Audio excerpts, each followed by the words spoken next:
ਨਮਸਤੇ, ਸਤਿ ਸ਼੍ਰੀ ਅਕਾਲ, ਆਦਾਬ। ਕਾਫੀ ਦਿਨਾਂ ਬਾਅਦ ਇੱਕ ਵਾਰ ਫਿਰ ਤੁਹਾਡੇ ਨਾਲ ਗੱਲ ਕਰ ਰਹੇ ਹਾਂ। ਉਮੀਦ ਹੈ ਕਿ ਤੁਸੀਂ ਇਸ ਜਿਹੜਾ ਅੱਜ ਦਾ ਆਪਣਾ ਟਾਕ ਹੋਏਗਾ ਜੀ, ਉਹਨੂੰ ਲਾਈਕ ਵੀ ਕਰੋਗੇ, ਉਹਨੂੰ ਕਮੈਂਟਸ ਵੀ ਕਰੋਗੇ ਔਰ ਉਹਨੂੰ ਸ਼ੇਅਰ ਵੀ ਕਰੋਗੇ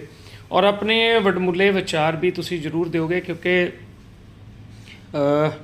ਕੋਈ ਵੀ ਜਿਹੜੀ ਡਿਬੇਟ ਹੁੰਦੀ ਹੈ ਜਾਂ ਜੋ ਕੋਈ ਵੀ ਕੋਈ ਵਾਦ ਵਿਵਾਦ ਹੁੰਦਾ, ਉਹਦੇ 'ਚ ਜਿੰਨੀ ਦੇਰ ਤੱਕ ਦੂਸਰੇ ਜਿਹੜੇ ਥਾਟਸ ਹੁੰਦੀਆਂ ਉਹਨਾਂ ਦੇ ਕਮੈਂਟਸ ਨਾ ਆਉਣ, ਉਹਨਾਂ ਦੀ ਸੁਜੈਸ਼ਨ ਨਾ ਆਉਣ, ਉਹ ਇਹ ਨਾ ਦੱਸਣ ਤੁਸੀਂ ਕਿੱਥੇ ਠੀਕ ਹੋ ਕਿੱਥੇ ਗਲਤ ਹੋ, ਤੁਸੀਂ ਕਿਹੜੀ ਚੀਜ਼ ਤੁਹਾਡੇ IQ 'ਚ ਪ੍ਰੋਪਰਲੀ ਨਹੀਂ ਤੁਹਾਨੂੰ ਪਤਾ ਲੱਗੀ, ਜਿੰਨੀ ਦੇਰ ਤੱਕ ਉਹ ਕਲੀਅਰ ਨਾ ਹੋਵੇ ਉਨੀ ਦੇਰ ਤੱਕ ਇਹਨਾਂ ਡਿਬੇਟ ਜਿਹੜੇ ਇੱਕ ਸਭ ਤੋਂ ਜ਼ਬਰਦਸਤ ਲੋਕਤੰਤਰ ਦਾ ਇੱਕ ਤੰਦਰੁਸਤ ਮੈਂ ਸਮਝਦਾ ਸਭ ਤੋਂ ਜ਼ਬਰਦਸਤ ਹਿੱਸਾ ਹੈ, ਉਹ ਡਿਬੇਟ ਹਮੇਸ਼ਾ ਜਾਰੀ ਰਹਿਣੀ ਚਾਹੀਦੀ ਹੈ। ਅੱਜ ਆਪਾਂ ਗੱਲ ਕਰਾਂਗੇ ਪਿਛਲੇ 12 ਮਹੀਨਿਆਂ ਤੋਂ ਚੱਲ ਰਹੇ ਕਿਸਾਨ ਖੇਤੀ ਬਿੱਲਾਂ ਨੂੰ ਲੈ ਕੇ। ਤੁਹਾਨੂੰ ਸਾਰਿਆਂ ਨੂੰ ਪਤਾ ਹੈ ਕਿ 3 ਕਿਸਾਨ ਖੇਤੀ ਬਿੱਲਾਂ ਨੂੰ ਲੈ ਕੇ ਸਾਡੇ ਦੇਸ਼ ਦੇ ਫਾਰਮਰਸ ਜਿਹੜੇ ਨੇ, ਕਿਸਾਨ ਹੈ, ਚਾਹੇ ਛੋਟੇ ਹੈ ਚਾਹੇ ਵੱਡੇ ਆ, ਉਹ ਦਿੱਲੀ ਦੀਆਂ ਬਰੂਹਾਂ 'ਤੇ ਬੈਠੇ ਹੋਏ ਸੀਗੇ। 650 ਤੋਂ ਜ਼ਿਆਦਾ ਕਿਸਾਨ, ਜਿਨ੍ਹਾਂ 'ਚ ਸਾਡੀਆਂ ਮਾਤਾਵਾਂ, ਸਾਡੀਆਂ ਭੈਣਾਂ, ਸਾਡੇ ਬਜ਼ੁਰਗ ਭਰਾ ਸ਼ਹੀਦ ਵੀ ਹੋਏ। 3 ਕਿਸਾਨ ਖੇਤੀ ਬਿੱਲਾਂ ਨੂੰ ਲੈ ਕੇ ਭਾਰਤੀ ਜਨਤਾ ਪਾਰਟੀ, ਜਿਹੜੀ ਕਿ ਸੈਂਟਰ ਦੇ ਵਿੱਚ ਇਸ ਟਾਈਮ ਕਾਬਜ਼ ਹੈ, ਦੇਸ਼ ਦੇ ਵਿੱਚ ਸਪਸ਼ਟ ਬਹੁਮਤ ਦੇ ਨਾਲ, ਉਹਨਾਂ ਦੇ ਪ੍ਰਧਾਨ ਮੰਤਰੀ ਨਰਿੰਦਰ ਮੋਦੀ ਜੀ ਪਿਛਲੇ ਸਾਲ ਜਦੋਂ ਇਹ ਤਿੰਨੋਂ ਬਿੱਲ ਲੈ ਕੇ ਆਏ ਸੀਗੇ, ਉਹ ਬਿੱਲਾਂ ਨੂੰ ਲਿਆਉਣ ਦਾ ਸਮਾਂ, ਬਿੱਲਾਂ ਨੂੰ ਪਾਸ ਕਰਵਾਉਣ ਦੀ ਜਿਹੜੀ ਜਲਦਬਾਜ਼ੀ ਸੀਗੀ, ਮੈਂ ਸਮਝਦਾ ਕਿ ਉਹ ਸਭ ਤੋਂ ਵੱਡੀ ਜਿਹੜੀ ਕਿਸਾਨਾਂ ਦੀ ਆਸ਼ੰਕਾ ਦੀ ਵਜ੍ਹਾ ਬਣੀ। ਅਸਲ ਦੇ ਵਿੱਚ ਦੇਸ਼ ਦੇ ਵਿੱਚ ਰਿਫਾਰਮਸ ਲਿਆਉਣੇ ਬਹੁਤ ਜ਼ਰੂਰੀ ਹੈ, ਕਿਉਂਕਿ ਦਸ਼ਕਾਂ ਤੋਂ ਜਿਹੜੇ ਕਾਨੂੰਨ ਪੁਰਾਣੇ ਸਮੇਂ ਦੇ ਉਦੋਂ ਦੇ ਹਾਲਾਤਾਂ ਨੂੰ ਲੈ ਕੇ ਜਿਹੜੇ ਕਾਨੂੰਨ ਬਣੇ ਹੋਏ ਸੀਗੇ, ਉਹਨਾਂ ਕਾਨੂੰਨਾਂ ਦੇ ਵਿੱਚ ਡੈਫੀਨੇਟਲੀ ਸਮੇਂ ਦੇ ਮੁਤਾਬਕ ਬਹੁਤ ਤਰੁੱਟੀਆਂ ਆ ਜਾਂਦੀਆਂ। ਉਹਨਾਂ ਦੇ ਵਿੱਚ ਅਮੈਂਡਮੈਂਟ ਹੋਣੀ ਜਾਂ ਉਹਨਾਂ ਨੂੰ ਬਦਲ ਕੇ ਉਹਨਾਂ ਦੀ ਜਗ੍ਹਾ 'ਤੇ ਨਵੇਂ ਰਿਫਾਰਮਸ, ਨਵੇਂ ਕਾਨੂੰਨ, ਨਵੇਂ ਚੀਜ਼ਾਂ ਲਾਗੂ ਕਰਨੀਆਂ ਬਹੁਤ ਜ਼ਰੂਰੀ ਹੁੰਦੀਆਂ। ਔਰ ਇਹ ਚੀਜ਼ ਜਿਹੜੀ ਹੈਗੀ ਹੈ ਉਦੋਂ ਹੀ ਹੁੰਦੀ ਹੈ ਜਦੋਂ ਕਿਸੇ ਵੀ ਪਾਰਟੀ ਦੀ ਸਰਕਾਰ ਜਿਹੜੀ ਹੈ ਸਪਸ਼ਟ ਬਹੁਮਤ ਦੇ ਨਾਲ, ਚਾਹੇ ਜੇ ਸਟੇਟ ਲੈਵਲ ਹੋਵੇ ਤਾਂ ਵਿਧਾਨ ਸਭਾ 'ਚ ਹੋਵੇ, ਜੇ ਦੇਸ਼ ਦੀ ਗੱਲ ਹੈ ਤਾਂ ਲੋਕ ਸਭਾ ਅਤੇ ਰਾਜ ਸਭਾ 'ਚ ਉਹਦੇ ਕੋਲ ਸਪਸ਼ਟ ਬਹੁਮਤ ਹੋਵੇ, ਤਾਂ ਹੀ ਇੱਦਾਂ ਦੇ ਰਿਫਾਰਮਸ ਜਿਹੜੇ ਹੈ ਉਹ ਅਮਲੀ ਰੂਪ ਦੇ ਵਿੱਚ ਲਾਗੂ ਕੀਤੇ ਜਾ ਸਕਦੇ ਹੈ। ਇਹਦੇ 'ਚ ਵੀ ਕੋਈ ਦੋ ਰਾਏ ਨਹੀਂ ਹੈਗੀ ਕਿ ਰਿਫਾਰਮਸ ਜਦੋਂ ਬਣਾਏ ਜਾਂਦੇ ਹੈ, ਬਣਾ ਕੇ ਜਦੋਂ ਉਹਨਾਂ ਨੂੰ ਲਿਆਂਦਾ ਜਾਂਦਾ ਹੈ, ਉਹਨਾਂ ਨੂੰ ਲਾਗੂ ਕੀਤਾ ਜਾਂਦਾ, ਉਹਨਾਂ ਦਾ ਬਹੁਤ ਵਿਰੋਧ ਵੀ ਹੁੰਦਾ। ਲੋਕਤੰਤਰ ਹੈ, ਡੈਮੋਕ੍ਰੇਸੀ ਹੈ। ਇੱਕ ਪਰਿਵਾਰ ਦੇ ਵਿੱਚ ਅਗਰ 5 ਜੀ ਹੈ ਅਤੇ ਉਹਨਾਂ 'ਚੋਂ 5 ਦੀ ਆਪਸ ਦੇ ਵਿੱਚ ਸਲਾਹ ਨਹੀਂ, ਜਾਂ ਉਹਨਾਂ ਦੀ ਥਾਟਸ ਜਿਹੜੀਆਂ ਵਾ, ਉਹਨਾਂ ਦਾ IQ ਲੈਵਲ ਆ ਇੱਕ ਸਮਾਨ ਨਹੀਂ ਹੁੰਦਾ ਹੈਗਾ, ਅਤੇ ਉੱਥੇ ਵੀ ਚੀਜ਼ਾਂ ਨੂੰ ਲੈ ਕੇ ਵਾਦ ਵਿਵਾਦ ਹੁੰਦਾ ਰਹਿੰਦਾ ਵਾ। ਲੇਕਿਨ ਇਹ ਇੱਕ ਵਾਦ ਵਿਵਾਦ ਜਿਹੜਾ ਵੈ ਇੱਕ ਸਵਸਥ ਲੋਕਤੰਤਰ ਦਾ ਮੈਂ ਸਮਝਦਾ ਹਿੱਸਾ ਹੁੰਦਾ। ਔਰ ਜਿਸ ਲੋਕਤੰਤਰ ਦੇ ਵਿੱਚ ਡਿਬੇਟ ਨੂੰ ਜਿਹੜਾ ਰਿਸਪੈਕਟਫੁਲੀ ਦੇਖਿਆ ਜਾਂਦਾ, ਚਾਹੇ ਸਾਹਮਣੇ ਬੈਠਾ ਇਨਸਾਨ ਤੁਹਾਡੇ ਪਾਰਟੀ ਦਾ ਹੋਵੇ, ਤੁਹਾਡੇ ਸਮਾਜ ਦਾ ਹੋਵੇ, ਜਾਂ ਤੁਹਾਡੇ ਵਿਪਰੀਤ ਸੋਚ ਵਾਲਾ ਹੋਵੇ, ਵਿਪਰੀਤ ਪਾਰਟੀ ਵਾਲਾ ਹੋਵੇ, ਲੇਕਿਨ ਡਿਬੇਟ ਨੂੰ ਇੱਕ ਰਿਸਪੈਕਟ ਦੇ ਨਾਲ, ਇੱਕ ਸਵਸਥ ਡਿਬੇਟ ਨੂੰ ਦੇਸ਼ ਦੀ ਲੋਕਤੰਤਰ ਦੇ ਵਿੱਚ ਸਭ ਤੋਂ ਅਹਿਮ ਯੋਗਦਾਨ ਜਾਂ ਸਭ ਤੋਂ ਅਹਿਮ ਸਥਾਨ ਦਿੱਤਾ ਜਾਂਦਾ ਹੈ। ਸ਼੍ਰੀ ਗੁਰੂ ਨਾਨਕ ਦੇਵ ਜੀ ਦੇ ਗੁਰਪੁਰਬ 'ਤੇ ਪ੍ਰਗਟ ਦਿਵਸ ਦੇ ਉੱਪਰ ਪ੍ਰਧਾਨ ਮੰਤਰੀ ਨਰਿੰਦਰ ਮੋਦੀ ਦਾ ਇੱਕਦਮ ਦੇਸ਼ ਨੂੰ ਸੰਬੋਧਨ ਕਰਨਾ, ਔਰ ਆਪਣੇ ਸੰਬੋਧਨ ਦੇ ਵਿੱਚ ਤਿੰਨੋਂ ਕ੍ਰਿਸ਼ੀ ਕਾਨੂੰਨਾਂ ਨੂੰ, ਜਿਨ੍ਹਾਂ ਨੂੰ ਪਿਛਲੇ ਲਗਭਗ 12 ਮਹੀਨਿਆਂ ਤੋਂ ਦੇਸ਼ ਭਰ ਦੇ ਕਿਸਾਨ, ਅਗਰ BJP ਦੀ ਨਿਗਾਹ 'ਚ ਦੇਖੀਏ ਤਾਂ ਕੁਝ ਕਿਸਾਨ, ਅਗਰ ਲੋਕਾਂ ਦੀ ਨਿਗਾਹ ਨਾਲ ਦੇਖੀਏ ਤਾਂ ਸਾਰੇ ਕਿਸਾਨ ਬਹੁਤ ਡਟਵਾਂ, ਬਹੁਤ ਜੰਮ ਕੇ ਵਿਰੋਧ ਕਰ ਰਹੇ ਸੀ। ਉਹਨਾਂ ਦਾ ਇਹ ਮੰਨਣਾ ਸੀਗਾ, ਉਹਨਾਂ ਦਾ ਇਹ ਕਹਿਣਾ ਸੀਗਾ, ਉਹਨਾਂ ਦੀ ਇਹ ਆਸ਼ੰਕਾ ਸੀਗੀ ਕਿ ਜਿਹੜੇ ਰਿਫਾਰਮਸ ਐਗਰੀਕਲਚਰ ਦੇ ਵਿੱਚ ਸੈਂਟਰ ਗੌਰਮੈਂਟ ਲੈ ਕੇ ਆਈ ਹੈ, ਐਕਚੁਅਲ ਦੇ ਵਿੱਚ ਸਭ ਤੋਂ ਪਹਿਲਾਂ ਜਿਹੜਾ ਫਸਟ ਸਟੈਪ ਹੈ, ਇਟਸ ਸਟੇਟ ਸਬਜੈਕਟ। ਇਹ ਸੂਬਿਆਂ ਦਾ ਮਸਲਾ ਹੈ, ਕਿਉਂਕਿ ਹਰ ਸੂਬੇ ਦੇ ਵਿੱਚ ਐਗਰੀਕਲਚਰ ਜਿਹੜੀ ਹੈ ਉਹ ਅੱਡ ਹੈ, ਪਰਿਸਥਿਤੀਆਂ ਅੱਡ ਹੈ, ਔਰ ਹਾਲਾਤ ਅਲੱਗ-ਅਲੱਗ ਹੈ, ਕਿਸਾਨਾਂ ਦਾ ਵਰਕਿੰਗ ਸਟਾਈਲ ਅਲੱਗ-ਅਲੱਗ ਹੈ। ਵੀ ਐਗਰੀਕਲਚਰ ਜਿਹੜਾ ਸਬਜੈਕਟ ਹੈ ਇਹ ਟੋਟਲ ਸਟੇਟ ਦਾ ਸਬਜੈਕਟ ਹੈ, ਲੇਕਿਨ ਭਾਰਤੀ ਜਨਤਾ ਪਾਰਟੀ ਜਦੋਂ ਇਹ ਰਿਫਾਰਮਸ ਲੈ ਕੇ ਤਿੰਨੋਂ ਬਿੱਲ ਲੈ ਕੇ ਆਈ ਤੇ ਉਹਦਾ ਇਹ ਕਹਿਣਾ ਸੀਗਾ ਕਿ ਪਿਛਲੇ ਕਈ ਦਸ਼ਕਾਂ ਤੋਂ ਕਿਸਾਨ ਸੰਗਠਨ ਜਿਹੜੇ ਹੈ ਉਹ ਇਹਨਾਂ ਰਿਫਾਰਮਸ ਨੂੰ ਲੈ ਕੇ ਬੜੇ ਲੰਬੇ ਸੰਘਰਸ਼ ਕਰ ਚੁੱਕੇ ਸੀ, ਲੇਕਿਨ ਔਰ ਇਹ ਰਿਫਾਰਮਸ ਜਿਹੜੇ ਹੈ ਇਹਨਾਂ ਦਾ ਮਸੌਦਾ ਤੱਕ ਤਿਆਰ ਹੋ ਚੁੱਕਾ ਹੋਇਆ ਸੀ ਪਿਛਲੀਆਂ ਸਰਕਾਰਾਂ ਦੇ ਵਿੱਚ, ਲੇਕਿਨ ਉਹਨਾਂ ਨੇ ਇਹ ਦਿਖਾਇਆ ਕਿ ਸਾਡੀ ਕੋਈ ਸਟਰੈਂਥ ਹੈ, ਸਾਡੀ ਵਿਲ ਪਾਵਰ ਹੈ, ਔਰ ਇਸ ਕਰਕੇ ਅਸੀਂ ਇਹਨਾਂ ਰਿਫਾਰਮਸ ਨੂੰ, ਇਹਨਾਂ ਬਿੱਲਾਂ ਨੂੰ ਕਾਨੂੰਨ ਦੇ ਰੂਪ ਦੇ ਵਿੱਚ ਲੋਕ ਸਭਾ ਤੇ ਰਾਜ ਸਭਾ 'ਚੋਂ ਪਾਸ ਕਰਵਾ ਕੇ ਲਾਗੂ ਕਰਵਾ ਦਿੱਤਾ। ਇਹ ਸੀਗਾ ਬੀਜੇਪੀ ਦਾ ਨਜ਼ਰੀਆ। ਜਦੋਂ ਪ੍ਰਧਾਨ ਮੰਤਰੀ ਮੋਦੀ ਦੇਸ਼ ਨੂੰ ਸੰਬੋਧਨ ਕਰਦੇ ਨੇ, ਆਪਣੇ ਸੰਬੋਧਨ ਦੇ ਵਿੱਚ ਉਹ ਜਿੱਥੇ ਧਰਨੇ ਤੇ ਬੈਠੇ ਹੋਏ ਪਿਛਲੇ 1 ਸਾਲ ਤੋਂ ਵਿਰੋਧ ਕਰ ਰਹੇ ਕਿਸਾਨਾਂ ਦਾ, ਜਿਨ੍ਹਾਂ ਨੇ ਰੇਲਾਂ ਰੋਕੀਆਂ, ਹਾਈਵੇ ਜਾਮ ਕੀਤੇ, ਜਿਨ੍ਹਾਂ ਨੇ ਟੋਲ ਪਲਾਜ਼ਾਸ ਬੰਦ ਕੀਤੇ, ਜਿਨ੍ਹਾਂ ਨੇ ਦਿੱਲੀ ਦੀਆਂ ਬਰੂਹਾਂ ਨੂੰ ਘੇਰਿਆ, ਜਿਨ੍ਹਾਂ ਨੇ ਆਪਣੀ ਸੰਸਦ ਤੱਕ ਕੀਤੀ, ਉਹਨਾਂ ਕਿਸਾਨਾਂ ਨੂੰ ਤੋਂ ਉਹ ਪੂਰੇ ਰਾਸ਼ਟਰ ਤੋਂ ਮੈਂ ਸਮਝਦਾ ਕਿ ਉਹ ਮਾਫੀ ਮੰਗਦੇ ਨੇ। ਉਹਨਾਂ ਦੀ ਮਾਫੀ ਦੇ ਵਿੱਚ ਇੱਕ ਜਿਹੜੀ ਗੱਲ ਹੈਗੀ ਆ ਉਹ ਬੜਾ ਇੱਕ ਸੰਦੇਸ਼ ਹੈ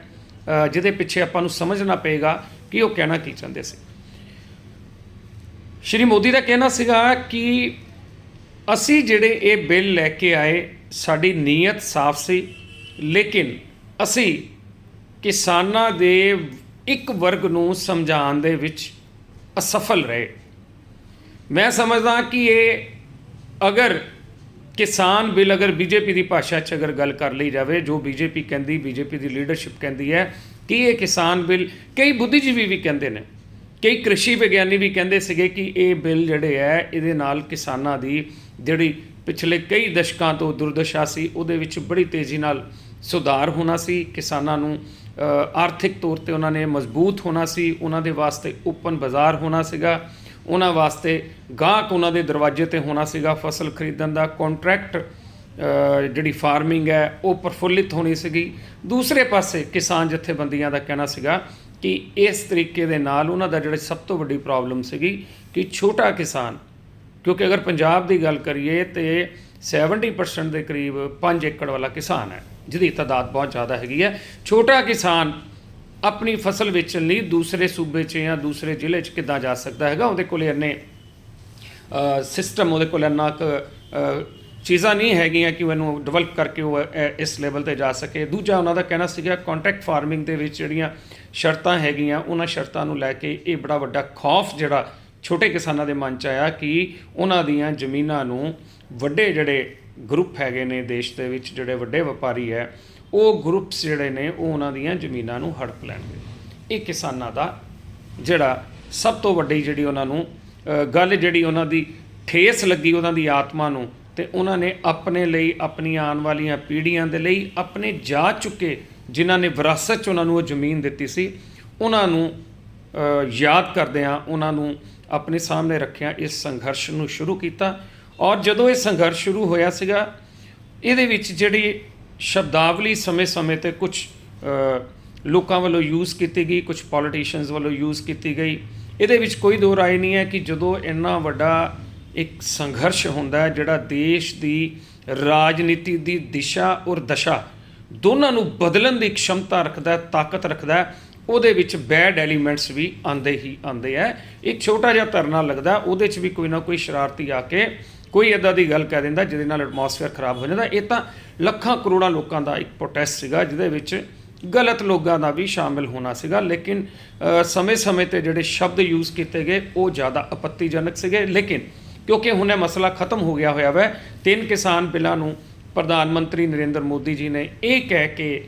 ਰਿਪੀਲ ਕਰਨ ਦੀ ਫੈਸਲਾ ਕਰਤਾ, ਮੈਨੂੰ ਲੱਗਦਾ ਵੀ ਇੱਕ ਦੇ ਦਿਨ 'ਚ ਹੋ ਵੀ ਜਾਣਗੇ, ਕਿ ਅਸੀਂ ਇਹ ਸਾਡੀ ਜਿਹੜੀ ਮਨਸ਼ਾ ਸੀਗੀ ਉਹ ਬਿਲਕੁਲ ਪਵਿੱਤਰ ਸੀ, ਲੇਕਿਨ ਅਸੀਂ ਇਹਨਾਂ ਬਿੱਲਾਂ ਦੇ ਬਾਰੇ ਕਿਸਾਨਾਂ ਨੂੰ ਪ੍ਰੋਪਰਲੀ ਸਮਝਾ ਨਹੀਂ ਪਾਏ। ਇਹਦੇ ਲਈ ਪੂਰੀ ਤਰ੍ਹਾਂ ਨਾਲ ਅਗਰ ਆਪਾਂ ਬੀਜੇਪੀ ਦੀ ਗੱਲ ਕਰੀਏ, ਅਗਰ ਪ੍ਰਧਾਨ ਮੰਤਰੀ ਨਰਿੰਦਰ ਮੋਦੀ ਦੀ, ਬੀਜੇਪੀ ਦੀ ਲੀਡਰਸ਼ਿਪ ਦੀ ਗੱਲ ਕਰੀਏ, ਕਿ ਇਹ ਬੁੱਧੀਜੀਵੀਆਂ ਦੀ ਗੱਲ ਕਰੀਏ ਜਿਹੜੇ ਇਹਨਾਂ ਬਿੱਲਾਂ ਦੇ ਸਮਰਥਨ 'ਚ ਸੀ, ਉਹਨਾਂ ਕ੍ਰਿਸ਼ੀ ਵਿਗਿਆਨੀਆਂ ਦੀ ਗੱਲ ਕਰੀਏ ਜਿਹੜੇ ਇਹਨਾਂ ਬਿੱਲਾਂ ਦੇ ਸਮਰਥਨ ਸੀ, ਕਿਉਂਕਿ ਰਿਫਾਰਮਸ ਦੇਸ਼ ਨੂੰ ਅੱਗੇ ਲਿਜਾਣ ਵਾਸਤੇ, ਦੇਸ਼ ਦੀ ਆਰਥਿਕਤਾ ਨੂੰ ਮਜ਼ਬੂਤ ਕਰਨ ਵਾਸਤੇ ਰਿਫਾਰਮਸ ਲਿਆਉਣੇ ਬਹੁਤ ਜ਼ਰੂਰੀ ਹੁੰਦੇ ਆ। ਔਰ ਇਹਦੇ 'ਚ ਵੀ ਕੋਈ ਦੋ ਰਾਏ ਨਹੀਂ ਹੈ ਕਿ ਜਿਹੜੀਆਂ ਸਰਕਾਰਾਂ, ਜਿਨ੍ਹਾਂ ਦੇ ਲੀਡਰ ਮਜ਼ਬੂਤ ਹੁੰਦੇ ਨੇ, ਇਸ ਤਰ੍ਹਾਂ ਦੇ ਰਿਫਾਰਮਸ ਲਿਆ ਵੀ ਉਹੀ ਸਕਦੇ ਨੇ, ਨਹੀਂ ਤਾਂ ਬਾਕੀ ਤਾਂ ਆਪਣਾ ਟਾਈਮ ਸਿਰਫ ਆਪਣੇ ਦੇਸ਼ ਦੇ ਆਪਣੇ ਸੂਬੇ ਦੇ ਲੋਕਾਂ ਨੂੰ ਮੁਫਤ ਚੀਜ਼ਾਂ ਵੰਡਣ ਦੇ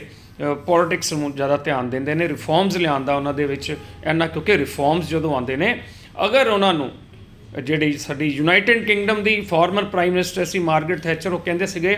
ਕਿ ਮੈਨੂੰ ਰਿਫਾਰਮਸ ਬਣਾਉਣ ਦੇ ਲਈ 20 ਮਿੰਟ ਔਰ ਉਹਨਾਂ ਨੂੰ ਵੇਚਣ ਦੇ ਲਈ, ਯਾਨੀ ਉਹ ਰਿਫਾਰਮਸ ਦੇ ਨਾਲ ਜਿਹੜੇ ਵਰਗ ਨੇ ਪ੍ਰਭਾਵਿਤ ਹੋਣਾ ਹੈ, ਉਸ ਵਰਗ ਨੂੰ ਉਹਨਾਂ ਰਿਫਾਰਮਸ ਨੂੰ ਸਮਝਾਉਣ ਵਾਸਤੇ ਕਿ ਇਹ ਬੈਨੀਫਿਟ ਹੈ ਤੁਹਾਡੇ ਅੱਛੇ ਫਿਊਚਰ ਵਾਸਤੇ, ਤੁਹਾਡੀਆਂ ਆਉਣ ਵਾਲੀਆਂ ਪੀੜ੍ਹੀਆਂ ਵਾਸਤੇ, ਕਿ ਉਹਨਾਂ ਦਾ ਭਵਿੱਖ ਵਧੀਆ ਹੋਵੇ, ਇਹ ਕਾਨੂੰਨ ਬਣਾਏ ਗਏ ਨੇ। ਉਹਨਾਂ ਦਾ ਕਹਿਣਾ ਸੀ ਕਿ ਬਣਾਉਣ ਨੂੰ 20 ਮਿੰਟ ਔਰ ਸਮਝਾਉਣ ਨੂੰ ਯਾਨੀ ਵੇਚਣ ਨੂੰ ਕਈ ਸਮਾਂ, ਬਹੁਤ ਸਾਰਾ ਸਮਾਂ ਲੱਗ ਜਾਂਦਾ ਹੈ। ਇੱਥੇ ਹੀ ਆ ਕੇ ਬੀਜੇਪੀ ਸਭ ਤੋਂ ਵੱਡੀ ਗਲਤੀ ਕਰ ਗਈ, ਕਿਉਂਕਿ ਬੀਜੇਪੀ ਜਿਸ ਟਾਈਮ ਬੀਜੇਪੀ ਨੇ ਖੇਤੀ ਕਾਨੂੰਨਾਂ ਨੂੰ ਪਾਸ ਕਰਾਇਆ ਲੋਕ ਸਭਾ ਦੇ ਵਿੱਚ, ਸੰਸਦ ਦੇ ਵਿੱਚ, ਰਾਜ ਸਭਾ ਦੇ ਵਿੱਚ, ਉਹ ਸਮਾਂ ਕਰੋਨਾ ਕਾਲ ਚੱਲ ਰਿਹਾ ਸੀਗਾ। ਦੇਸ਼, ਪੂਰੀ ਦੁਨੀਆ ਦੀ ਅਰਥ ਵਿਵਸਥਾ ਪੂਰੀ ਤਰ੍ਹਾਂ ਪ੍ਰਭਾਵਿਤ ਹੋ ਚੁੱਕੀ ਹੋਈ ਸੀਗੀ ਔਰ ਸਾਰੇ ਵਪਾਰ, ਮੈਕਸਿਮਮ ਵਪਾਰ, ਅਗਰ ਆਪਾਂ ਐਗਰੀਕਲਚਰ ਨੂੰ ਛੱਡ ਦਈਏ, ਕਿਉਂਕਿ ਖਾਣ ਪੀਣਾ ਹਰ ਇਨਸਾਨ ਨੂੰ ਜੀਣ ਵਾਸਤੇ ਖਾਣਾ ਪੀਣਾ ਜ਼ਰੂਰੀ ਹੈ, ਫਲ ਸਬਜ਼ੀਆਂ ਅਨਾਜ ਇਹ ਜ਼ਰੂਰੀ ਹੈ। ਜਦੋਂ ਬੀਜੇਪੀ ਨੇ ਬੜੀ ਤੇਜ਼ੀ ਦੇ ਨਾਲ ਇਹਨਾਂ ਬਿੱਲਾਂ ਨੂੰ ਪਾਸ ਕਰਾਇਆ, ਇੱਕ ਜਿਹੜਾ ਆਰਥਿਕ ਰੂਪ ਦੇ ਵਿੱਚ ਟੁੱਟ ਚੁੱਕੇ ਦੇਸ਼ ਦੀ 80% ਤੋਂ ਜ਼ਿਆਦਾ ਆਬਾਦੀ ਨੂੰ ਇਹ ਦਿਮਾਗ ਦੇ ਵਿੱਚ ਇਹ ਗੱਲ ਬੜੀ ਜਲਦੀ, ਕਿਸਾਨ ਜਥੇਬੰਦੀਆਂ ਹੋਣ, ਚਾਹੇ ਉਹਨਾਂ ਦੇ ਲੀਡਰਸ ਹੋਣ, ਚਾਹੇ ਜਿਹੜੇ ਇਹਨਾਂ ਬਿੱਲਾਂ ਦਾ ਵਿਰੋਧ ਕਰਦੇ ਸੀ, ਉਹ ਲੋਕਾਂ ਦੇ ਦਿਮਾਗਾਂ ਦੇ ਵਿੱਚ, ਕਿਸਾਨਾਂ ਦੇ, ਛੋਟੇ ਕਿਸਾਨਾਂ ਦੇ, ਮਜ਼ਦੂਰਾਂ ਦੇ ਦਿਮਾਗ ਦੇ ਵਿੱਚ ਇਹ ਗੱਲ ਪਾਉਣ ਦੇ ਵਿੱਚ ਕਾਮਯਾਬ ਹੋ ਗਏ ਕਿ ਦੇਸ਼ ਦੇ ਵਿੱਚ ਬਾਕੀ ਸਾਰੇ ਵਪਾਰਾਂ ਨੂੰ ਕਰੋਨਾ ਦੀ ਮਹਾਮਾਰੀ ਨੇ ਬੁਰੀ ਤਰ੍ਹਾਂ ਦੇ ਨਾਲ ਪ੍ਰਭਾਵਿਤ ਕੀਤਾ ਹੈ। ਇੱਕ ਐਗਰੀਕਲਚਰ ਇੱਦਾਂ ਦਾ ਖਿੱਤਾ ਹੈ ਜਿਹੜਾ ਇਸ ਚੀਜ਼ ਦੇ ਨਾਲ ਪ੍ਰਭਾਵਿਤ ਨਹੀਂ ਹੋ ਪਾਇਆ ਔਰ ਇਸੇ ਕਰਕੇ ਸੈਂਟਰ ਦੀ ਜਿਹੜੀ ਸਰਕਾਰ ਹੈ, ਮੋਦੀ ਸਰਕਾਰ ਹੈ, ਉਹ ਦੇਸ਼ ਦੇ ਦੋ ਵੱਡੇ ਘਰਾਣਿਆਂ ਦਾ, ਜਿਨ੍ਹਾਂ ਦੇ ਨਾਲ ਜਿਹੜੇ ਕਿਸਾਨ ਜਥੇਬੰਦੀਆਂ ਦੀ ਲੀਡਰਸ਼ਿਪ ਹੈ ਜਾਂ ਹੋਰ ਹੈ, ਜਿਹੜੇ ਵਿਪਕਸ਼ ਹੈ, ਉਹਨਾਂ ਦਾ ਇਹ ਆਰੋਪ ਹੈ ਕਿ ਉਹਨਾਂ ਦੋਨਾਂ ਪਰਿਵਾਰਾਂ ਨੂੰ ਆਰਥਿਕ ਰੂਪ ਦੇ ਵਿੱਚ ਹੋਰ ਤਗੜਾ ਕਰਨ ਦੇ ਲਈ, ਉਸ ਖਿੱਤੇ 'ਚ ਲਿਆਉਣ ਦੇ ਲਈ ਸਰਕਾਰ ਇਹ ਬਿੱਲ ਲੈ ਕੇ ਆਈ ਹੈ, ਜਿਹੜਾ ਖਿੱਤਾ ਕਰੋਨਾ ਵਰਗੀ ਮਹਾਮਾਰੀ ਦੇ ਵਿੱਚ ਵੀ ਸਭ ਤੋਂ ਬੈਸਟ ਬਿਜ਼ਨਸ ਕਰ ਰਿਹਾ ਸੀ, ਯਾਨੀ ਕਿ ਖਾਣ ਪੀਣ ਐਗਰੀਕਲਚਰ ਦੇ ਖਿੱਤੇ 'ਚ ਲਿਆਉਣਾ ਚਾਹੁੰਦੀ ਹੈ ਕਿ ਅਗਰ ਬਾਕੀ ਖਿੱਤਿਆਂ ਦੇ ਵਿੱਚ, ਬਾਕੀ ਵਪਾਰ ਦੇ ਵਿੱਚ ਕਦੀ ਇੱਦਾਂ ਦੀ ਪ੍ਰੋਬਲਮ ਆਉਂਦੀ ਵੀ ਹੈ ਅਤੇ ਜਿਹੜਾ ਇਹ ਫੂਡ ਦਾ ਖਾਣ ਪੀਣ ਵਾਲਾ ਜਿਹੜਾ ਖੇਤਰ ਹੈਗਾ ਵੈ, ਉਹਦੇ ਵਿੱਚ ਉਹਨਾਂ ਦਾ ਪੂਰਾ ਦੇਸ਼ ਦੇ ਵਿੱਚ ਉਹਨਾਂ ਦਾ ਕਬਜ਼ਾ ਹੋਵੇ। ਇਹ ਚੀਜ਼ ਜਿਹੜੀ ਸੀਗੀ ਇਹ ਲੋਕਾਂ ਦੇ ਦਿਮਾਗ ਦੇ ਵਿੱਚ ਬੜੀ ਜਲਦੀ ਘਰ ਕਰ ਗਈ ਔਰ ਬੀਜੇਪੀ ਦੀ ਲੀਡਰਸ਼ਿਪ, ਜਦੋਂ ਇਹ ਪ੍ਰੋਟੈਸਟ ਸ਼ੁਰੂ ਹੋਏ ਉਦੋਂ ਬੀਜੇਪੀ ਦੀ ਲੀਡਰਸ਼ਿਪ ਨੂੰ ਖਾਸ ਤੌਰ 'ਤੇ, ਕਿਉਂਕਿ ਇਹ ਪ੍ਰੋਟੈਸਟ ਪੰਜਾਬ 'ਚੋਂ ਚੱਲੇ, ਪੰਜਾਬ ਦੀ ਜਿਹੜੀ ਲੋਕਲ ਲੀਡਰਸ਼ਿਪ ਸੀਗੀ ਉਹਨਾਂ ਨੇ ਉਹ ਆਪਣੇ ਪੰਜਾਬ ਦੇ ਕਿਸਾਨਾਂ ਨੂੰ, ਵਿਰੋਧ ਕਰਨ ਵਾਲੀਆਂ ਜਥੇਬੰਦੀਆਂ ਨੂੰ ਔਰ ਖਾਸ ਤੌਰ 'ਤੇ ਆਪਣੀ ਹਾਈ ਕਮਾਨ ਨੂੰ ਇਹ ਸਮਝਾਉਣ ਦੇ ਵਿੱਚ ਪੂਰੀ ਤਰ੍ਹਾਂ ਅਸਫਲ ਸਾਬਤ ਹੋਏ ਕਿ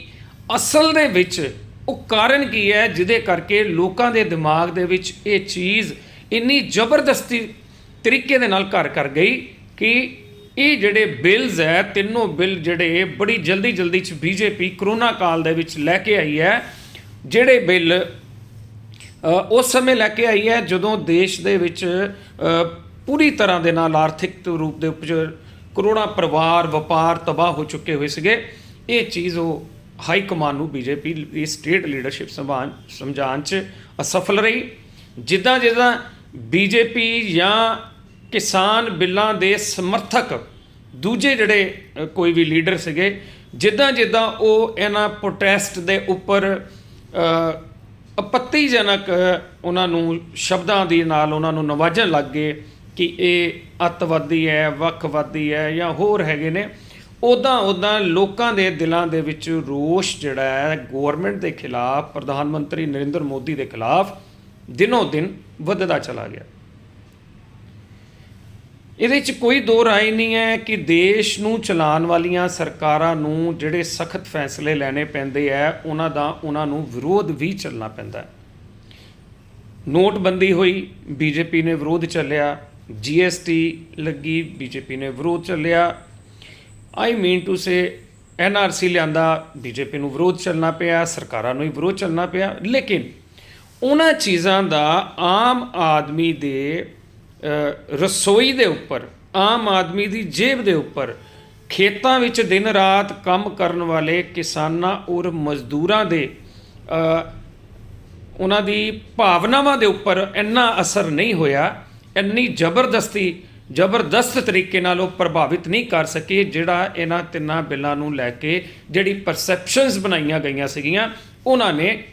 ਇਹ ਕਿਸਾਨਾਂ ਨੂੰ ਪ੍ਰਭਾਵਿਤ ਕਰਤਾ ਔਰ ਉਹਦਾ ਪਰਿਣਾਮ ਸਾਡੇ ਸਾਹਮਣੇ ਹੈ। ਹੁਣ ਕਿਉਂਕਿ ਤਿੰਨੋਂ ਕਿਸਾਨ ਬਿੱਲਾਂ ਨੂੰ ਰਿਪੀਲ ਕਰਨ ਦੇ ਲਈ ਪ੍ਰਧਾਨ ਮੰਤਰੀ ਨਰਿੰਦਰ ਮੋਦੀ ਕਹਿ ਚੁੱਕੇ ਨੇ, ਉਹਨਾਂ ਨੂੰ ਉਹਨਾਂ ਦੇ ਇਸ ਐਲਾਨ ਤੋਂ ਬਾਅਦ ਹੋਣਾ ਤਾਂ ਇਹ ਚਾਹੀਦਾ ਸੀਗਾ ਕਿ ਜਿਹੜੇ ਕਿਸਾਨ ਜਥੇਬੰਦੀਆਂ ਵਾ, ਕਿਉਂਕਿ ਕਿਸਾਨ ਜਥੇਬੰਦੀਆਂ 'ਚੋਂ ਕਈਆਂ ਦੇ ਉੱਪਰ ਇਹ ਲਗਾਤਾਰ ਬੀਜੇਪੀ ਵੱਲੋਂ ਵੀ ਔਰ ਹੋਰ ਪਾਸਿਓਂ ਵੀ ਆਰੋਪ ਲੱਗਦੇ ਆ ਰਹੇ ਨੇ ਕਿ ਇਹ ਧਰਨਾ ਸਿਰਫ ਔਰ ਸਿਰਫ 2022 ਤੱਕ ਖਿੱਚ ਕੇ ਲਿਜਾਉਣ ਨੂੰ ਹੈ ਕਿ 2022 ਦੇ ਵਿੱਚ ਕੁਝ ਸਟੇਟਾਂ ਦੇ ਵਿੱਚ ਇਲੈਕਸ਼ਨਸ ਹੈ ਕਿ ਅਸੀਂ ਉਹਨਾਂ ਇਲੈਕਸ਼ਨਸ ਦੇ ਵਿੱਚ ਪੋਲੀਟੀਕਲੀ ਬੈਨੀਫਿਟ ਲੈਣ ਲਈ ਜਾਂ ਕੋਈ ਹੋਰ ਬੈਨੀਫਿਟ ਲੈਣ ਲਈ ਕੁਝ ਕਿਸਾਨ ਲੀਡਰ ਇਸ ਕਰਕੇ ਇਸ ਧਰਨੇ ਨੂੰ ਖਿੱਚਣਾ ਚਾਹੁੰਦੇ ਆ। ਜਿਸ ਦਿਨ ਇਹ ਕਿਸਾਨ ਬਿੱਲ ਵਿਡਰਾਅ ਕੀਤੇ ਗਏ ਸ਼੍ਰੀ ਗੁਰੂ ਨਾਨਕ ਦੇਵ ਜੀ ਦੇ ਪ੍ਰਗਟ ਦਿਵਸ ਦੇ ਉੱਪਰ ਹੋਣਾ ਤਾਂ ਇਹ ਚਾਹੀਦਾ ਸੀਗਾ ਕਿ ਉਸ ਦਿਨ ਕਿਸਾਨ ਜਥੇਬੰਦੀਆਂ ਪੂਰੇ ਦੇਸ਼ ਦੇ ਵਿੱਚ ਪ੍ਰਧਾਨ ਮੰਤਰੀ ਨਰਿੰਦਰ ਮੋਦੀ ਵੱਲੋਂ ਕੀਤੇ ਗਏ ਇਸ ਫੈਸਲੇ ਦਾ ਖੁੱਲ੍ਹੇ ਦਿਲ ਨਾਲ ਸਵਾਗਤ ਕਰਦੀਆਂ ਔਰ ਸਵਾਗਤ ਕਰਨ ਤੋਂ ਬਾਅਦ ਇਮੀਡੀਏਟਲੀ ਕਿਸਾਨ ਜਥੇਬੰਦੀਆਂ ਉਹਨਾਂ ਦੀ ਲੀਡਰਸ਼ਿਪ ਸਰਕਾਰ ਦੇ ਨਾਲ ਰਾਬਤਾ ਬਣਾ ਕੇ ਮੀਟਿੰਗ ਕਰਦੀਆਂ ਔਰ ਮੀਟਿੰਗ ਦਾ ਸਮਾਂ ਲੈਂਦੀਆਂ ਜਾਂ ਸਮਾਂ ਦਿੰਦੀਆਂ ਕਿ ਤੁਸੀਂ ਬਹੁਤ ਵੱਡਾ ਦਿਲ ਦਿਖਾਇਆ, ਬਹੁਤ ਵੱਡਾ ਆਪਣਾ ਤੁਸੀਂ ਦਿਲ ਦਿਖਾਇਆ ਕਿ ਤੁਸੀਂ ਇਹਨਾਂ ਕਿਸਾਨ ਬਿੱਲਾਂ ਨੂੰ ਵਿਡਰਾਅ ਕੀਤਾ ਹੈ। ਅਸੀਂ ਵੀ ਤੁਹਾਡਾ ਧੰਨਵਾਦ ਕਰਦੇ ਹਾਂ, ਅਸੀਂ ਵੀ ਤੁਹਾਡਾ ਸ਼ੁਕਰੀਆ ਅਦਾ ਕਰਦੇ ਹਾਂ, ਕਿਉਂਕਿ ਲੜ ਕੇ ਜਨਤਾ ਦੇ ਨਾਲ ਸਰਕਾਰ ਦੀ ਲੜਾਈ ਕਦੀ ਨਹੀਂ ਹੋ ਸਕਦੀ ਹੈਗੀ। ਅਸੀਂ ਇਸ ਚੀਜ਼ ਦਾ ਸਵਾਗਤ ਕਰਦੇ ਹਾਂ, ਲੇਕਿਨ ਸਾਡੀਆਂ ਇਹ ਚਾਰ ਮੰਗਾਂ ਜਿੱਦਾਂ MSP ਹੈਗੀ ਹੈ, ਪਰਾਲੀ ਦਾ ਇਸ਼ੂ ਹੈਗਾ ਵੈ, ਬਿਜਲੀ ਦਾ ਇਸ਼ੂ ਹੈਗਾ ਵੈ ਜਾਂ ਹੋਰ ਇਸ਼ੂਜ਼ ਹੈਗੇ ਨੇ, MSP ਵਾਲਾ ਮੇਨ ਹੈਗਾ, ਇਹਨਾਂ ਚੀਜ਼ਾਂ ਦੇ ਨਾਲ ਵੀ ਸਾਡੇ ਨਾਲ ਇਹ ਵੀ ਜਿਹੜੀ ਟਾਕ ਕੀਤੀ ਜਾਵੇ। ਜਿਹੜੇ ਕਿਸਾਨਾਂ ਦੇ ਪ੍ਰਦਰਸ਼ਨਕਾਰੀਆਂ ਦੇ ਕੁਝ ਪ੍ਰੋਟੈਸਟਰਸ ਦੇ ਉੱਪਰ FIRs ਹੋਈਆਂ ਉਹਨਾਂ ਨੂੰ ਲੈ ਜੋ ਵੀ ਕਿਸਾਨਾਂ ਦੀਆਂ ਮੰਗਾਂ ਹੈਗੀਆਂ, ਉਹਨਾਂ ਨੂੰ ਚਾਹੀਦਾ ਤਾਂ ਇਹ ਸੀਗਾ ਕਿ ਉਹ ਇਹ ਕਹਿੰਦੇ ਕਿ ਤੁਸੀਂ, ਕਿਉਂਕਿ ਪ੍ਰਾਈਮ ਮਿਨਿਸਟਰ ਦਾ ਦੇਸ਼ ਦੇ ਸਾਹਮਣੇ ਆ ਕੇ ਲਾਈਵ ਇਹ ਗੱਲ ਕਹਿਣਾ ਕਿ ਇਹਨਾਂ ਤਿੰਨਾਂ ਬਿੱਲਾਂ ਨੂੰ ਰਿਪੀਲ ਕਰ ਲਿਆ ਜਾਏਗਾ, ਉਹਦੇ 'ਤੇ ਸੰਸ਼ੇ ਨਹੀਂ ਕਰਨਾ ਚਾਹੀਦਾ, ਕਿਉਂਕਿ ਸਰਕਾਰ ਔਰ ਜਨਤਾ ਦੇ ਵਿੱਚ ਇੱਕ ਜਿਹੜੀ ਵਿਸ਼ਵਾਸ ਹੈ ਉਹਦੀ ਤੰਦ ਜਿਹੜੀ ਹੈ ਉਹ ਬੱਝੀ ਰਹਿਣੀ ਚਾਹੀਦੀ ਹੈ। ਉਹਦਾ ਪ੍ਰਯਾਸ ਚਾਹੇ ਸਰਕਾਰ ਕਰੇ ਚਾਹੇ ਜਨਤਾ ਕਰੇ, ਇਹ ਕਰਦੇ ਰਹਿਣਾ ਚਾਹੀਦਾ। ਕਿਸਾਨ ਜਥੇਬੰਦੀਆਂ ਨੂੰ ਇਹ ਸੀਗਾ ਕਿ ਉਹ ਉਸ ਦਿਨ ਸ਼੍ਰੀ ਗੁਰੂ ਨਾਨਕ ਦੇਵ ਜੀ ਸੱਚੇ ਪਾਤਸ਼ਾਹ ਦਾ ਧੰਨਵਾਦ ਕਰਦੇ, ਉਹਨਾਂ ਦਾ ਸ਼ੁਕਰੀਆਨਾ ਅਦਾ ਕਰਦੇ, ਪ੍ਰਧਾਨ ਮੰਤਰੀ ਮੋਦੀ ਦੇ ਇਸ ਫੈਸਲੇ ਦਾ ਸਵਾਗਤ ਕਰਦੇ ਔਰ ਇਸ ਪ੍ਰੋਟੈਸਟ ਨੂੰ ਖਤਮ ਕਰਦੇ ਔਰ ਸਰਕਾਰ ਦੇ ਅੱਗੇ ਆਪਣੀਆਂ, ਜਿਸ ਤਰ੍ਹਾਂ ਕਿ ਕਿਉਂਕਿ ਦੇਸ਼ ਦਾ ਇੱਕ ਬਹੁਤ ਵੱਡਾ ਵਰਗ ਕਿਸਾਨਾਂ ਦੇ ਨਾਲ ਖੜਾ, ਉਹ ਸਰਕਾਰ ਨੂੰ ਆਪਣੀਆਂ ਮੰਗਾਂ ਦੀ ਲੈਟਰ ਦਿੰਦੇ ਔਰ ਇੱਕ ਟਾਈਮ ਫਿਕਸ ਕਰਦੇ, ਇੱਕ ਮੀਟਿੰਗ ਫਿਕਸ ਕਰਦੇ ਜਿਹਦੇ ਵਿੱਚ ਇਹ ਚੀਜ਼ਾਂ ਡਿਸਾਈਡ ਹੁੰਦੀਆਂ। ਜੇ ਇੰਨੇ ਵੱਡੇ ਕਿਸਾਨ ਨਰਿੰਦਰ ਮੋਦੀ ਨੇ ਇੰਨੇ ਵੱਡੇ ਡਿਸੀਜ਼ਨ ਲੈ ਲਿਆ ਬੈਕਫੁੱਟ 'ਤੇ, ਆਈ ਥਿੰਕ ਪਹਿਲੀ ਵਾਰੀ ਜਦੋਂ ਦੇ ਉਹ ਚੀਫ ਮਿਨਿਸਟਰ 15 ਸਾਲ ਰਹੇ, ਉਸ ਤੋਂ ਬਾਅਦ ਉਹ ਪਿਛਲੇ 7-8 ਸਾਲ ਤੋਂ ਪ੍ਰਾਈਮ ਮਿਨਿਸਟਰ ਵੀ ਹੈ, ਇੱਕ ਸਟਰੋਂਗ ਪ੍ਰਾਈਮ ਮਿਨਿਸਟਰ ਕਿਹਾ ਜਾਂਦਾ ਸੀਗਾ। ਅੱਛਾ, ਪਹਿਲੇ ਉਹ ਕਹਿੰਦੇ ਸੀ ਪ੍ਰਾਈਮ ਮਿਨਿਸਟਰ ਦਿਲ ਵੱਡਾ ਦਿਖਾਣ, ਦਿਲ ਵੱਡਾ ਦਿਖਾਣ, ਦਿਲ ਵੱਡਾ ਦਿਖਾਣ। ਅੱਛਾ, ਜੇ ਪ੍ਰਾਈਮ ਮਿਨਿਸਟਰ ਨੇ ਦਿਲ ਵੱਡਾ ਦਿਖਾਤਾ, ਹੁਣ ਉਹਦੇ ਵਿੱਚ ਕੁਝ ਲੋਕ ਕਹਿਣ ਲੱਗੇ ਵੀ ਮੋਦੀ ਨੂੰ ਡਰਾਤਾ, ਮੋਦੀ ਡਰ ਗਿਆ, ਮੋਦੀ ਇਲੈਕਸ਼ਨ ਹਾਰਨੇ ਚਾਹੁੰਦਾ। ਸੋ ਇਹ ਚੀਜ਼ਾਂ ਜਿਹੜੀਆਂ ਵੈ ਮੈਂ ਸਮਝਦਾ ਕਿ ਇਹ ਇੱਕ ਬੜਪਨ ਨਹੀਂ ਹੁੰਦਾ, ਇੱਕ ਨਿਚਲੇ ਸਤਰ ਦਾ ਇਹ ਥਾਟ ਹੁੰਦੀਆਂ ਵੈ, ਇੱਦਾਂ ਨਹੀਂ ਹੋਣਾ ਚਾਹੀਦਾ। ਅਸੀਂ ਹੀ ਉਹਨਾਂ ਨੂੰ ਚੁਣ ਕੇ ਭੇਜਿਆ, ਸਾਡੇ ਹੀ ਦੇਸ਼ ਦੀ ਸਰਕਾਰ ਦੇ ਉਹ ਪ੍ਰਮੁੱਖ ਨੇ। ਅਗਰ ਉਹਨਾਂ ਨੇ ਇੰਨਾ ਵੱਡਾ ਡਿਸੀਜ਼ਨ ਲਿੱਤਾ, ਉਹਨਾਂ ਦਾ ਸਵਾਗਤ ਕੀਤਾ ਜਾਣਾ ਚਾਹੀਦਾ ਸੀਗਾ। ਜਿਹੜੇ ਕਿਉਂਕਿ ਸਰਦੀ ਫਿਰ ਸ਼ੁਰੂ ਹੋ ਗਈ ਹੈ, ਪਹਿਲੇ 650 ਅਸੀਂ ਬਜ਼ੁਰਗ, ਯੰਗ ਕੁੜੀਆਂ, ਸਾਡੀਆਂ ਮਾਤਾਵਾਂ, ਭੈਣਾਂ, ਬੱਚੇ ਉੱਥੇ ਇਸ ਚੀਜ਼ ਨਾਲ ਪ੍ਰਭਾਵਿਤ ਹੋਏ ਨੇ, ਜਾਨਾਂ ਵੀ ਗਈਆਂ ਵਾ, ਹੈ ਨਾ। ਇਹਨਾਂ ਚੀਜ਼ਾਂ ਨੂੰ, ਕਿਉਂਕਿ ਇਹ ਜਿਹੜਾ ਸ਼ੁਰੂਆਤੀ ਮੌਸਮ ਦਾ ਬਦਲਾਵ ਹੁੰਦਾ ਹੈ, ਇਹ ਜ਼ਿਆਦਾ ਡੇਂਜਰਸ ਹੁੰਦਾ ਹੈ। ਭਰੀ ਸਰਦੀ ਦੇ ਵਿੱਚ ਇੰਨੀ ਪ੍ਰੋਬਲਮ ਨਹੀਂ ਹੁੰਦੀ ਜਿਹੜੀ ਹੈ ਵੈਦਰ ਚੇਂਜ ਹੁੰਦਾ ਹੈ। ਇਸ ਤੋਂ ਪਹਿਲਾਂ ਕਿ ਕੁਝ ਹੋਰ ਇੱਦਾਂ ਦੇ ਆਪਾਂ ਇਨਸੀਡੈਂਟ ਹੋਣ, ਆਪਾਂ ਨੂੰ ਇੱਦਾਂ ਦੀਆਂ ਦੁੱਖ ਭਰੀਆਂ ਖਬਰਾਂ ਆਉਣ, ਚਾਹੀਦਾ ਤਾਂ ਇਹ ਸੀਗਾ ਵੀ ਕਿਸਾਨ ਜਥੇਬੰਦੀਆਂ ਪ੍ਰੋਟੈਸਟ ਨੂੰ ਸਫਲਤਾਪੂਰਵਕ ਸੰਪੰਨ ਕਰਦੀਆਂ, ਸੱਚੇ ਪਾਤਸ਼ਾਹ ਦਾ ਧੰਨਵਾਦ ਕਰਦੀਆਂ, ਸ਼ੁਕਰਾਨਾ ਅਦਾ ਕਰਦੀਆਂ, ਪ੍ਰਾਈਮ ਮਿਨਿਸਟਰ ਮੋਦੀ ਔਰ ਸੈਂਟਰ ਗੌਰਮੈਂਟ ਤੋਂ ਸਮਾਂ ਲੈ ਕੇ ਉਹਨਾਂ ਦੀ ਇੱਕ ਜਥੇਬੰਦੀ ਦਾ ਵਫਦ ਜਾ ਕੇ ਮਿਲਦਾ ਔਰ ਆਪਣੀਆਂ ਬਾਕੀ ਮੰਗਾਂ ਰੱਖਦਾ। ਔਰ ਮੈਂ ਹਰ ਇੱਕ ਮੈਕਸੀਮਮ, ਕਿਉਂਕਿ ਦੇਖੋ ਇੱਕ ਵਰਗ ਹੁੰਦਾ ਵੈ, ਜਦੋਂ ਤੁਸੀਂ ਚਾਹੇ ਠੀਕ ਹੋਵੋ ਲੇਕਿਨ ਤੁਹਾਨੂੰ ਗਲਤ ਕਿਹਾ ਜਾਂਦਾ ਹੈ। ਕਿਸਾਨ ਆਪਣੀਆਂ ਮੰਗਾਂ ਨੂੰ ਲੈ ਕੇ ਜਦੋਂ ਪ੍ਰੋਟੈਸਟ ਕਰ ਰਹੇ ਨੇ, ਜਦੋਂ ਉੱਥੇ ਕੜਕਦੀ ਠੰਡ 'ਚ, ਲੂ 'ਚ, ਗਰਮੀ 'ਚ ਉੱਥੇ ਬੈਠੇ ਹੋਏ ਨੇ, ਉਦੋਂ ਵੀ ਇੱਕ ਵਰਗ ਹੋਊਗਾ, ਕੁਛ ਨਾ ਕੋਈ ਲੋਕ ਸੀਗੇ ਜਿਹੜੇ ਉਹਨਾਂ ਨੂੰ ਵੀ ਗਲਤ ਕਹਿੰਦੇ ਪਏ ਸੀਗੇ। ਸੋ ਇਹ ਜਿਹੜਾ ਕਮਿਊਨੀਕੇਸ਼ਨ ਗੈਪ ਹੋਇਆ ਸੀਗਾ, ਇਸ ਖਾਈ ਨੂੰ ਵਧਾਉਣ ਦੀ ਬਜਾਏ, ਜਾਂ ਜਿਹੜੇ ਲੀਡਰ ਇਹ ਆਰੋਪ ਲਗਾ ਰਹੇ ਹੈ ਵੀ ਕੁਝ ਕਿਸਾਨ ਲੀਡਰ ਇਸ ਧਰਨੇ ਨੂੰ 2022 ਤੱਕ ਖਿੱਚ ਕੇ ਲੈਣਾ ਚਾਹੁੰਦੇ ਨੇ, ਪੋਲੀਟੀਕਲੀ ਕੋਈ ਬੈਨੀਫਿਟ ਲੈਣਾ ਚਾਹੁੰਦੇ ਨੇ, ਜਾਂ ਜਿਨ੍ਹਾਂ ਪਾਰਟੀਆਂ ਦੇ ਉਹ ਸਮਰਥਕ ਨੇ ਉਹਨਾਂ ਨੂੰ ਬੈਨੀਫਿਟ ਦਿਵਾਉਣਾ ਚਾਹੁੰਦੇ ਨੇ, ਜਾਂ ਉਹਨਾਂ ਦੀ ਪਿੱਠ ਦੇ ਉੱਪਰ ਇਸ ਅੰਦੋਲਨ ਨੂੰ ਜੋ ਉਹਨਾਂ ਨੇ ਆਰੋਪ ਲਗਾਏ ਹੈ, ਜਦੋਂ ਅਸੀਂ ਵਾਪਸ ਨਹੀਂ ਆਉਂਦੇ ਐਡਾ ਵੱਡਾ ਫੈਸਲਾ ਹੋਣ ਤੋਂ ਬਾਅਦ, ਤੇ ਕਿਤੇ ਨਾ ਕਿਤੇ ਜਿਹੜੀ ਆਮ ਪਬਲਿਕ ਹੈ ਜਿਹਨੇ ਤੁਹਾਡੇ ਤੇ ਕਿਸਾਨਾਂ ਦਾ ਦਿਨ ਰਾਤ ਡਟ ਕੇ ਸਾਥ ਦਿੱਤਾ ਹੈ, ਸਰਕਾਰ ਦੇ ਨਾਲ ਉਹਨਾਂ ਦੀ ਲੜਾਈ 'ਚ ਕੰਧੇ ਨਾਲ ਕੰਧਾ ਲਾਇਆ, ਉਹਨਾਂ ਦੇ ਦਿਮਾਗ ਦੇ ਵਿੱਚ ਵੀ ਕਿਤੇ ਨਾ ਕਿਤੇ ਇਹ ਗੱਲ ਆਉਣੀ ਸ਼ੁਰੂ ਹੋ ਜਾਂਦੀ ਹੈ ਕਿ ਕਿਤੇ ਵਾਕਈ ਇਹ ਜਿਹੜੇ ਕਿਸਾਨ ਲੀਡਰ ਹੈ, ਕਿਉਂਕਿ ਇਹਨਾਂ ਦਾ ਮੇਨ ਮੰਗ ਆ ਸੀਗੀਆਂ, ਬਿੱਲ ਵਿਡਰਾ ਹੋ ਗਏ, MSP ਨੂੰ ਲੈ ਕੇ ਜਾਂ ਹੋਰ ਮੰਗਾਂ ਨੂੰ ਲੈ ਕੇ ਸਰਕਾਰ ਦੇ ਨਾਲ ਬੈਠਣ ਦੀ ਬਜਾਏ ਇਹ ਹਾਲੇ ਵੀ ਇਹ ਕਹਿੰਦੇ ਪਿਆ ਵੀ ਸਾਨੂੰ ਹਾਲੇ ਵੀ ਵਿਸ਼ਵਾਸ ਨਹੀਂਗਾ ਕਿ ਅਸੀਂ ਜਿੰਨੀ ਦੇਰ ਤੱਕ ਵਿਡਰਾ ਨਹੀਂ ਹੁੰਦੇ, ਜਿੰਨੀ ਦੇਰ ਤੱਕ ਬਾਕੀ ਮੰਗਾਂ ਨਹੀਂ ਹੁੰਦੀਆਂ, ਲੜਾਈ ਅੱਗ ਦੇ ਨਾਲ ਕਦੀ ਅੱਗ ਨਹੀਂ ਬੁਝਦੀ। ਹਾਂ, ਇੱਕ ਇਸ ਅੰਦੋਲਨ ਨੇ ਜਿਹੜਾ ਦੇਸ਼ ਨੂੰ ਖਾਸ ਤੌਰ ਤੇ ਪੰਜਾਬ ਨੂੰ ਜੋ ਬੈਨੀਫਿਟ ਦਿੱਤਾ ਹੈ, ਉਹ ਇਹ ਦਿੱਤਾ ਹੈ ਕਿ ਸਾਡੇ ਆਮ ਪਰਿਵਾਰਾਂ ਨੂੰ, ਆਮ ਲੋਕਾਂ ਨੂੰ, ਗਰੀਬ ਲੋਕਾਂ ਨੂੰ, ਪਿੰਡਾਂ ਦੇ ਸ਼ਹਿਰਾਂ ਦੇ ਲੋਕਾਂ ਨੂੰ ਆਪਣੇ ਪੋਲੀਟੀਸ਼ੀਅਨਾਂ ਤੋਂ ਸਵਾਲ ਪੁੱਛਣ ਦੀ ਉਹਨਾਂ ਦੇ ਵਿੱਚ ਤਾਕਤ ਲਿਆਤੀ ਹੈ, ਜਿਹੜੀ ਕਿ